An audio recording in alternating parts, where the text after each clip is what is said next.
नमस्कार मित्रांनो, नाते माणुसकीच्या या यूट्यूब चॅनलमध्ये आपले स्वागत आहे. आज आपण 21व्या शतकात वावरत आहोत. जो तो धावतो आहे. कोणी पैशामागे तर कोणी गरजांमागे, कोणी स्वतःची स्वप्न पूर्ण करण्यासाठी तर कोणी इतरांची स्वप्न पूर्ण करण्यासाठी, कोणी समाधानाच्या शोधात तर कोणी सुखाच्या शोधात. आणि जिथे माणसांचे सर्व प्रयत्न थांबतात तिथे तो जातो देवापाशी. देवाप्रती प्रत्येकाची श्रद्धा ही वेगळी असू शकते, कोणाची कमी कोणाची जास्त. प्रत्येकजण आपापल्या परीने देवाला शोधण्याचा किंवा देवाला प्रसन्न करण्याचा प्रयत्न करतात.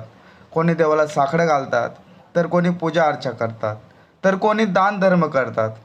पण इतके करूनही देव भेटतो का? आपली ही महाराष्ट्र भूमी संतांची भूमी म्हणून ओळखली जाते. इथे अनेक थोर संत होऊन गेलेत, तर देव कोठे आहे?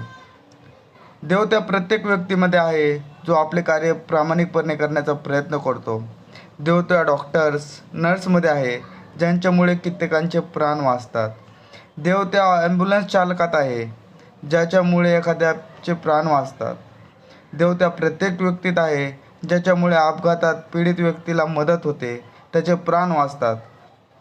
देव त्या व्यक्तीत आहे ज्याच्यामुळे एखाद्या अंध व्यक्तीस मदत होईल. देव त्या व्यक्तीत आहे ज्याच्यामुळे तहानल्याची तहान आणि भुकेल्याची भूक भागते. शेवटीच एवढेच म्हणेल, शोधिसी मानवा रावळी अंतरी, नांदतो देव हा आपल्या अंतरी. या जगात सर्वात मोठे दान काय असेल तर ते असते अन्नदान. त्याच्यामुळे आत्मा शांत होतो. आणि शेवटी चाललेली ही सर्व धडपड ईदभर खळगी भरण्यासाठी तर आहे. देवाची पूजा करून आईवडील मिळतील का नाही माहीत नाही, पण आईवडिलांची सेवा करून देव कदाचित नक्कीच मिळेल. देव शोधायचाच असेल तर देव माणसात शोधा, मंदिरात नाही.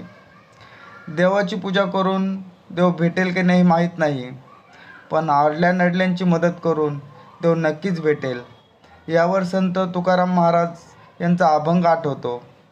जे का रंजले गांजले त्याशी जो म्हणे आपले, तोची साधू ओळखावा देव तिथेची जाणावा. नमस्कार.